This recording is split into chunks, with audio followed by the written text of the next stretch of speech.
This is Faith Over Breakfast, Season 2. Yay! Episode number 40. Whoa.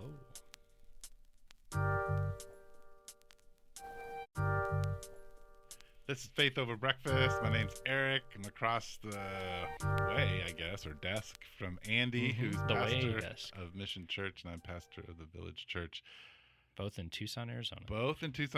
And I want to say we got an email again, another email from Colleen Gilchrist. Yeah, what's up, Colleen? Saying that she liked our fatherhood podcast and was wondering about some experiences with God in the sense of, more in your body and how that your body interacts with God in the sense of your trauma, and what do we think about that? And so I want to say we got it. We'll probably do something on that in a month or two. In the not so distant future. Yeah, good deal. But I want to say, hey, we got it. Thank you. We love your support of our little podcast and your prayers, because we know you pray for us. And everybody feel free to do that. Email us at faithoverbreakfast@gmail.com. Right. And you can always suggest a topic or give us feedback. We love it. Yeah, and I'll just another mention. I know Danielle Flack also emailed us about some stuff, and so we'll be talking about those things in the future. Sounds good. But this one was all about technology. Yeah. And I used to love technology. Yeah. But now it's only you see. But still. Yeah. I love technology. Yeah. Always. Yes. And forever. Yeah, that's kind of how it went. Always and forever. And we were just talking about parenting and technology. Yep. And the challenge that presents. Yep. So enjoy. Thanks for tuning in. Yep.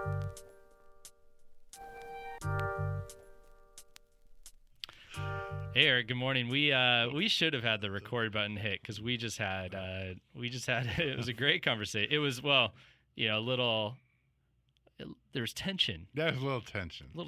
Yeah. But man, that would have it wouldn't have got a lot of clicks with the old title. But if anybody who would have tuned into it would have gone, hey, this is they're a little heated now we're about onto this. something.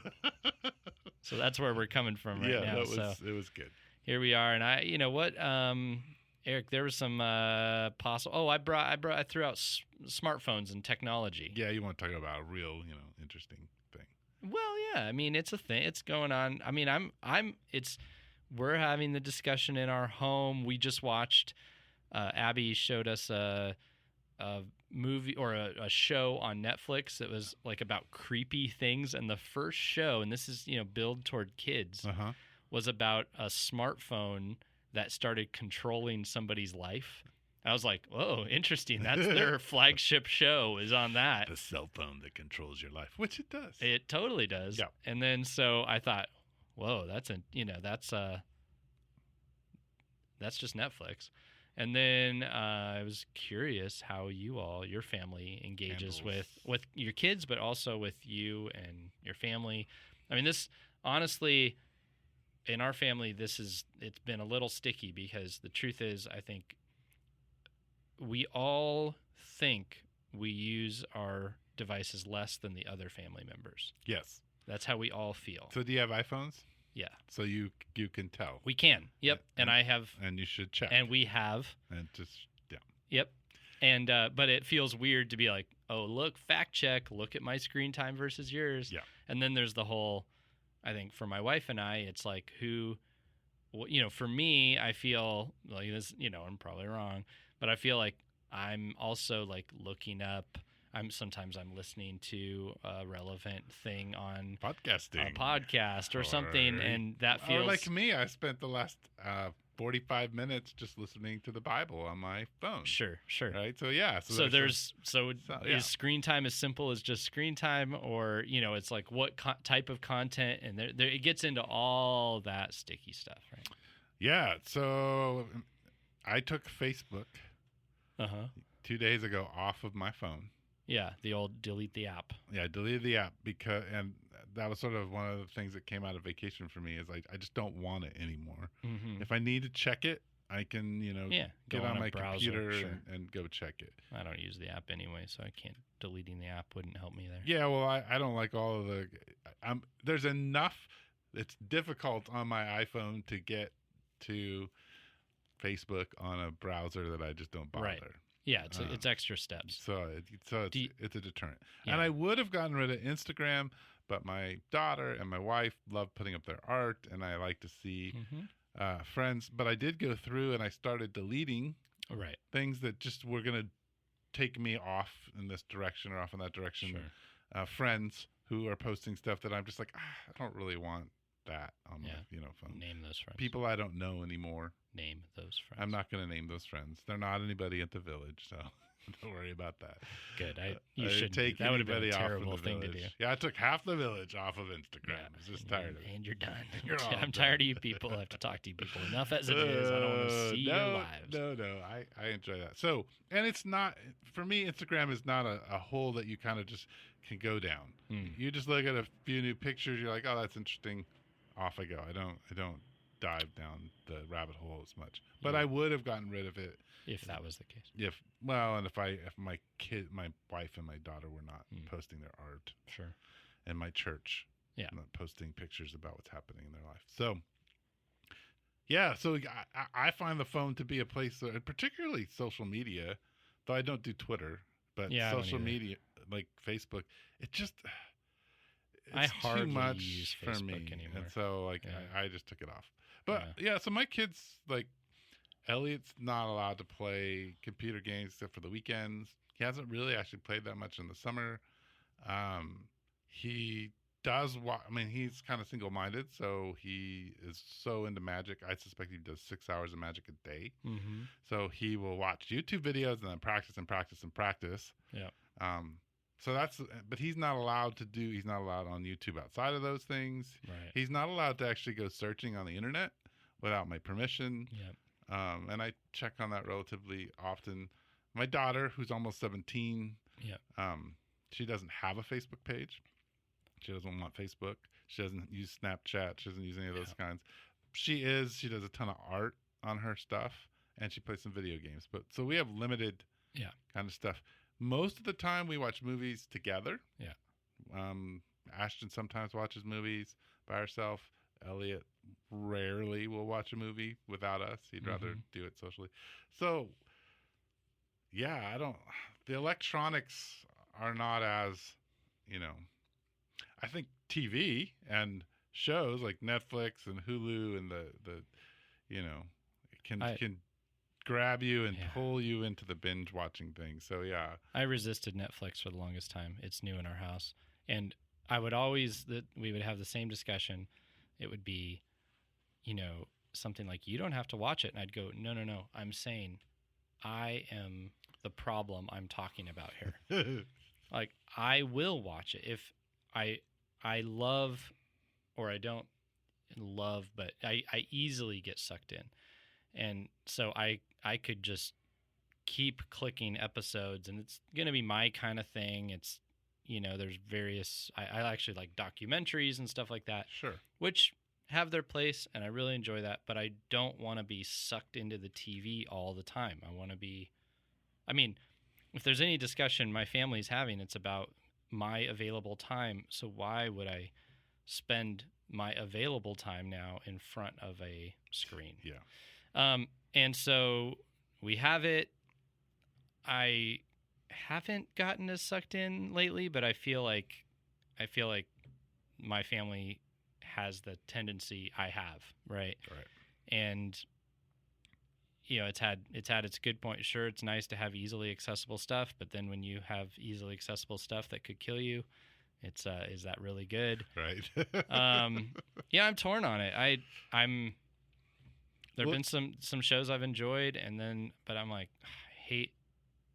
I hate that it's just the availability of it. It's walking down to the Circle K to get a Red Box put a number of steps between us and watching a movie. Right. That was helpful. The old Blockbuster. Right. Wander around Blockbuster on Friday with all your friends, see what movie you're going to watch. We love Casa Video. Every Sunday after church, we go get the free family movie that you get for a week, and we return it the next week after church. That's great. I think that's a fun tradition. Sure. But yeah, anyway, I don't know. I saw this thing about smartphones controlling your lives. Like, this is obviously a theme.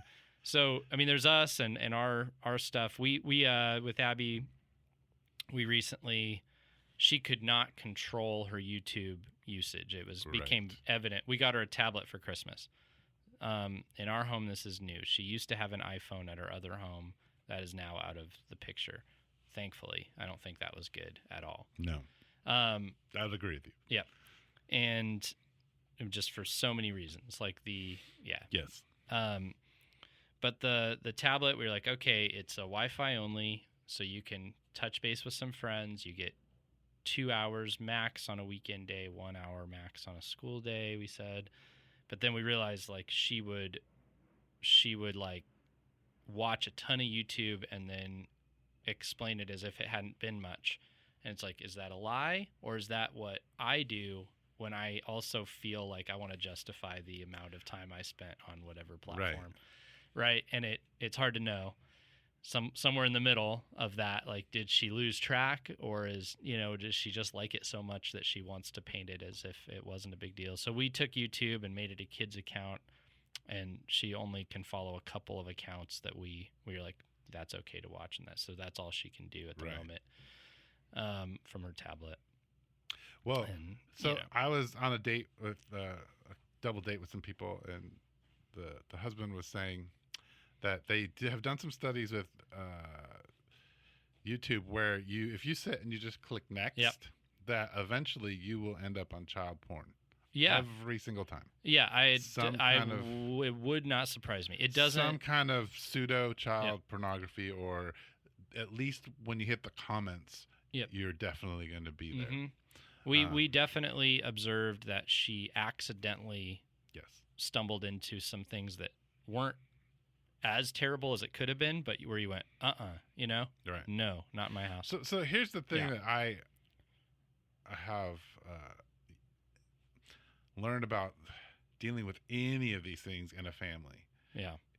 The job of parenting is not to regulate all these different devices and freak out about the world.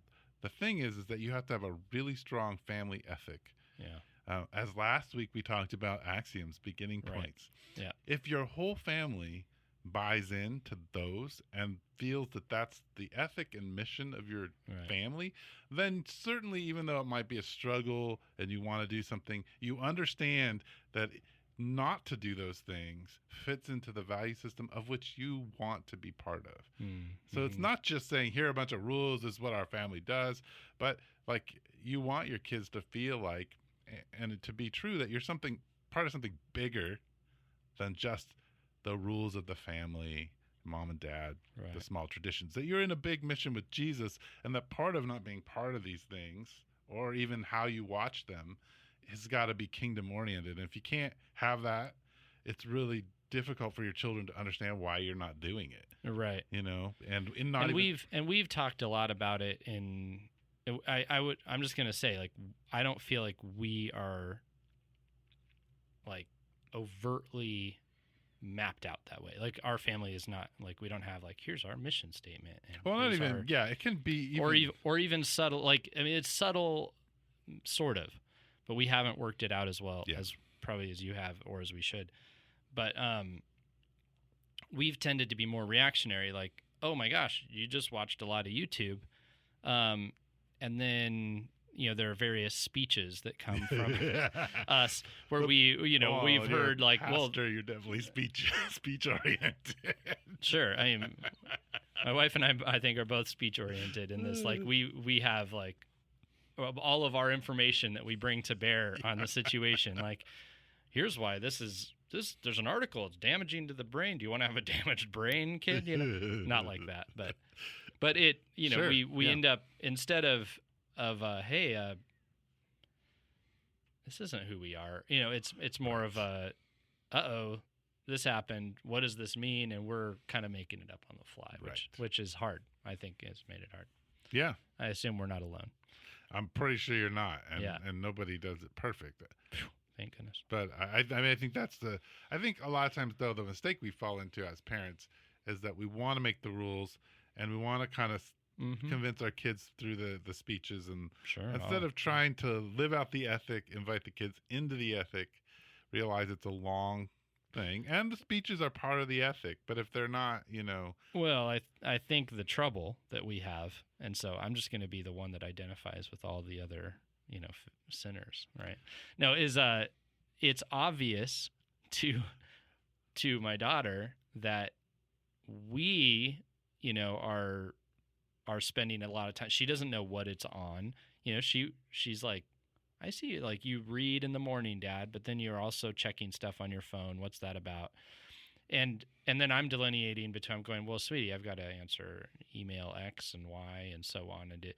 But she's having a hard time seeing the difference between that and what she's doing. And that's an interesting, struggle and has, probably has something to do with, and maybe the reality is, and I do the same thing. So even though I may be expounding and offering advice, it's not like I'm not part of the clan here. Okay. Good to know. Good to know.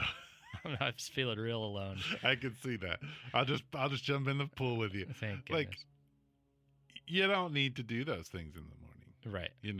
If it's a stumbling block for your daughter, pick up your actual Bible, right. So she sees you reading it. Answer your emails when you get to work. You know that people can wait. Yeah, that's a hard. Lifestyle that I've kind of adopted.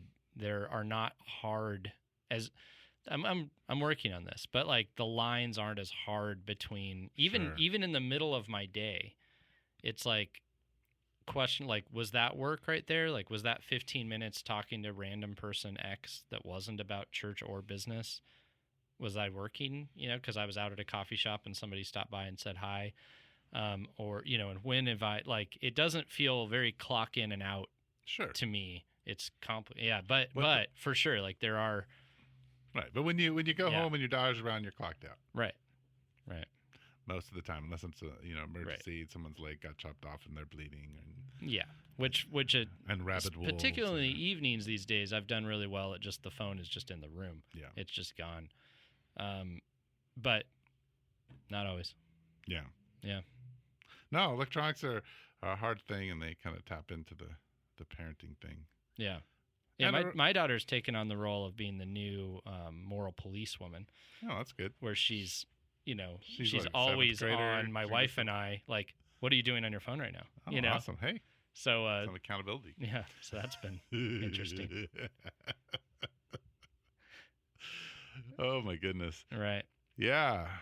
I just had a thought and then it went away. Oh no. Shucks, I'm sorry. So yeah, anyway, I guess I'm saying, like, and here's the thing, I don't like being on the phone. Like, I find it as to be a major intrusion. I have almost all notifications are turned off, except for phone and text. Mm-hmm. And I would love to turn off those, but it feels like that might be detrimental to my business, especially. But yeah, I don't get notified about any emails. There's no app that where notifications are on for me. So I have no idea if somebody replies to my Instagram or whatever. I don't know.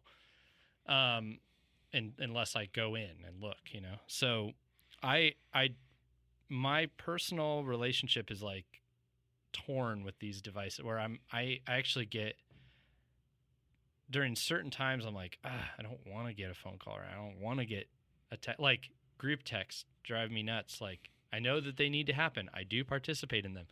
But it's like, I don't like having all these things going. So I feel like some people must feel very differently than that. They like it. Or do you think we all don't like it? Well, I don't know if it's that we don't like it, is that we're all addicted to it. Uh-huh. And I think we have some form of addiction. So we justify why we need it. Mm-hmm. And how we use it and all those kinds of things. And it's good advantages. I mean, there are hundreds and hundreds of stories of how, well, thousands, millions probably, of how cell phones have saved people's lives in a way that if they didn't exist, they would have died. Absolutely. Right? So there are these really cool things. So we put all those up there. But the reality is we don't like to be bored. I don't like to be bored. And the cell phone alleviates a certain sense of boredom.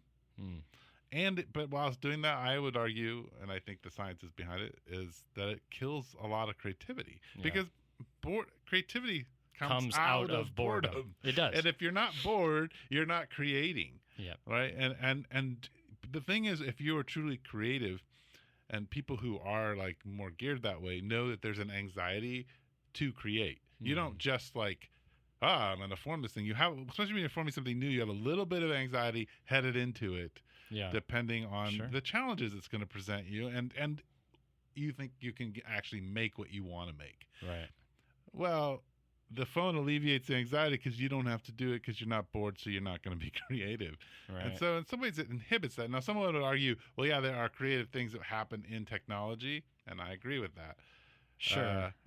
No, but it's never, as with so many things, technology is not a good or an evil. It is a mixture, right? Yeah. But there is, probably some good reasons why the people who invent these things don't let their children have them. As most of us have heard at this point, very few of the people really behind this stuff just are super into it for their families. Right, and it's killing relationship. I mean, I was talking to my son who was driving with me. I was dropping him off at his friend's house today, and he was saying that he runs this Dungeons and Dragons group at school, and this one kid was in the group. Yep. And every time it's on his turn, he has his cell phone in front of him and the volume up. Yeah. So, it's an interactive storytelling thing, and he's just tuning out.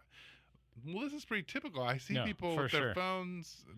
Sometimes they don't care about the volume. Sometimes they don't care about you.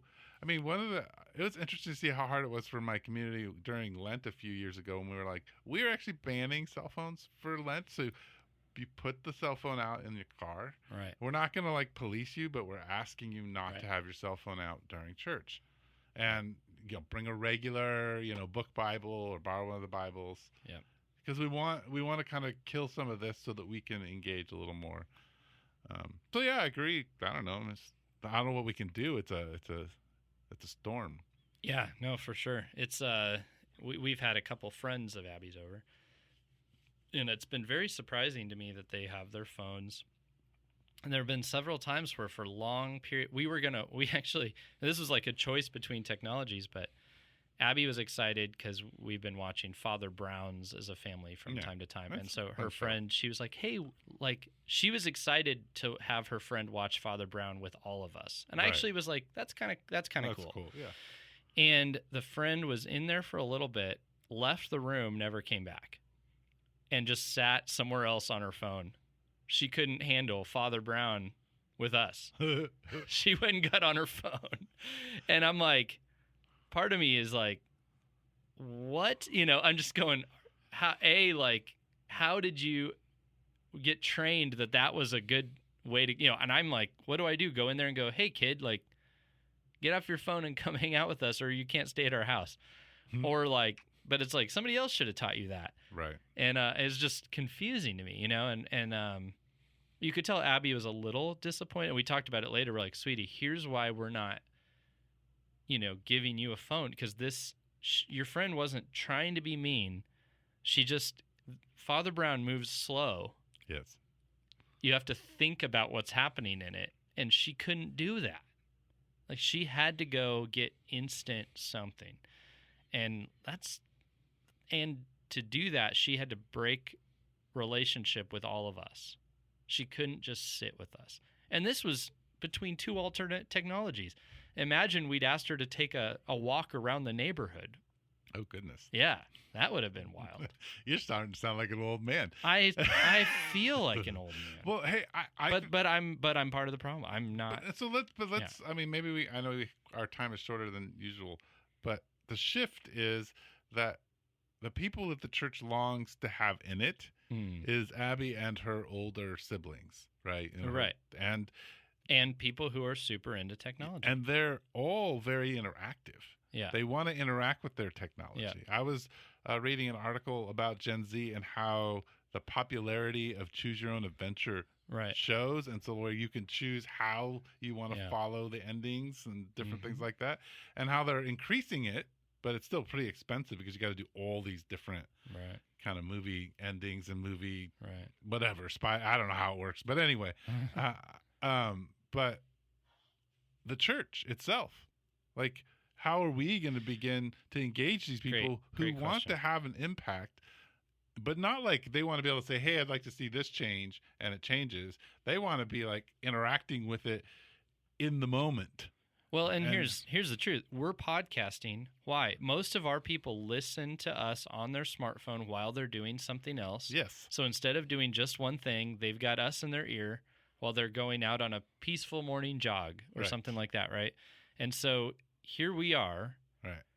providing material that one engages with through their technology Yes. as the church. We're trying. We're giving it a shot. So that is the question, is like, and I've kind of viewed it as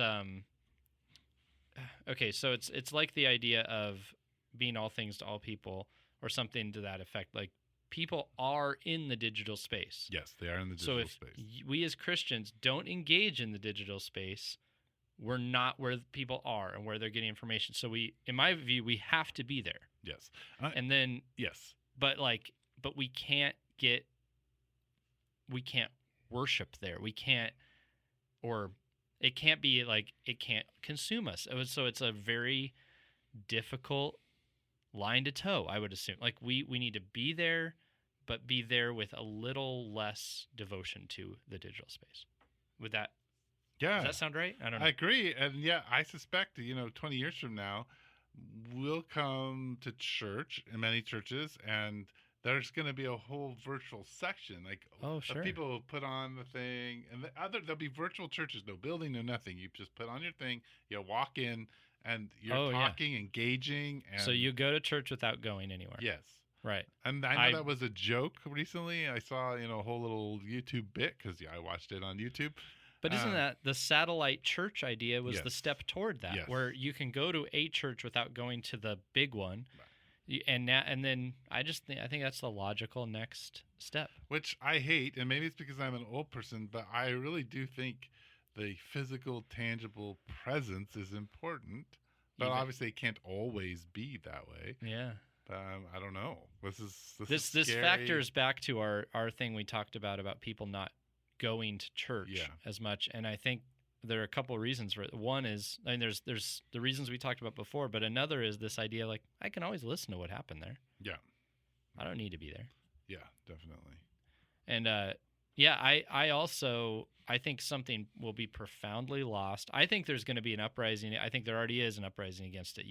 I know a lot of millennials that won't have a smartphone, and yes, so it's an uprising. So there is a rejection, which will probably go too far as well, as they always, the pendulum always swings. Yes, but anyway, but I fully agree with you that will probably be a thing, and we're going to have to sort through that. And then the whole engaging. So if we're just curmudgeons all the time and you're on your phone, we're going to drive away a bunch of people. It's going to be like my experience when I was a kid of showing up to church in a hat and this old guy just getting on my case. And I was like, oh my gosh, and I don't want to be around you. And that wasn't helpful. No. He had a value system, which was that when you come to church, you dress a certain way. And I have a value system, which is like, I'm torn on it, but I'm like, I've got my phone, but I don't like how much other people are on theirs, and so on and so forth. And it's going to be tough to go, okay, like, you're welcome here. I accept you. I'll even engage with you a little bit in this space, but I'm going to press you on it. And I'm going to be willing to be pressed myself on it. Right. Yeah. Yeah. So you went Lent with no phones at church. Yeah, that was a few years ago. I went to this gathering with a group called Resonate, and one of the churches there is a phone-free. They collect phones. Oh, wow. Yeah, or they either them or a church they know. This was brought up that it's a phone-free space, and it's like you're free from your technology while you're here. So it's that sort of stuff. I think is going to happen. It's interesting because the thing that we used to say, and when somebody's phone rings during the service, I'll actually say that's okay, because I've heard numbers of stories of people feeling shamed. Feeling shamed, but also their husband or their kid was in an ambulance headed to the hospital. They needed to go. Right. They needed an emergency. And if you put your phone somewhere, and in the day and age, 20, 25 years ago, that couldn't happen, but now it can. The technology does allow us to be a little more connected that way, and it's okay.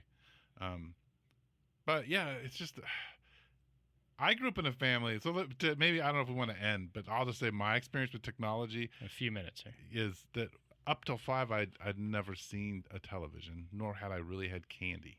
Wow. We didn't have a TV in the home until I was in middle school. We never had TV. Yeah. Right. Your parents' house still doesn't have a TV. Still doesn't have a Yeah. TV. But I had a babysitter who had TV and candy, and so I would call her TV and candy, like that's the name. But here's the thing: I didn't have technology hardly at all. We got a computer when I was in high school. It was highly regulated. Yeah. You know, at Commodore 64, I got to play a few video games on it. But when I got into college, I had no capacity to resist. Yeah, I had the same experience. It was all new. I had the same experience in middle school. When we got the TV, I was like, I didn't have a filter. I was just like all in. Yes. So I think that we have to be careful. Yeah. But we got to teach our kids regulation. How to do it and how to discern it. Mm-hmm. Right. And that's the being able to be in the digital space, our kids and each other. Like, how can I be there without getting sucked in? And I think the other question I would ask is, how are my children being creative? Am I pushing them into creative pursuits while they have this technology? Because that's key, I think, to being human is pursuing creativity. Yeah. And imitating your creator. So if you're using your technology to compose an art piece or a piece of music or something, versus just watching other people's... The YouTube family thing is interesting to me. Abby loves them. And then she critiques our family according to them, and we have to remind her that we could make that video too, but we don't include the argument in it, right? Right. And or if you're a little authentic, you show a little bit of that, but you don't show the time where you totally broke down and whatever. Like, and so we've had to explain that's not real. But it's like with that kind of stuff, like you're inhaling somebody else's story, somebody else, and you're not creating anything. You're just taking it in. Yeah. Versus like if you use your piece of technology to build, create, right? I mean those are some of the most beautiful ways we see it used. Yeah. In the adult world. So why not with a kid? Right. And things are so. I mean, I keep having stories, and we need to end. But just one last story. There's a woman in our church who cleaned homes here in town. Yeah. And she and her mother ended up cleaning Instagram star's home here in town. Yeah. And she said that basically in the corner where she took all her photos and had her expensive equipment was beautiful. Yeah. Gorgeous. The rest of the house was so trashed you would have thought that it was like, you were in the ghetto. Right. Just trash everywhere. It hadn't been cleaned in, months. Interesting. But here she is presenting right. this person that she's not, and a life she's not living. Which is, as many have pointed out, that's the big temptation, right? To present something that's squeaky clean. So anyway, I don't know if this was, maybe our previous conversation got us a little heated about it to be. Maybe it primed the pump. But well, hey, thanks for joining us anyway. Hope the premise of our podcast, we're just here talking. We don't come in with all the answers trying to teach you from all our perfection. We hadn't talked about this together before.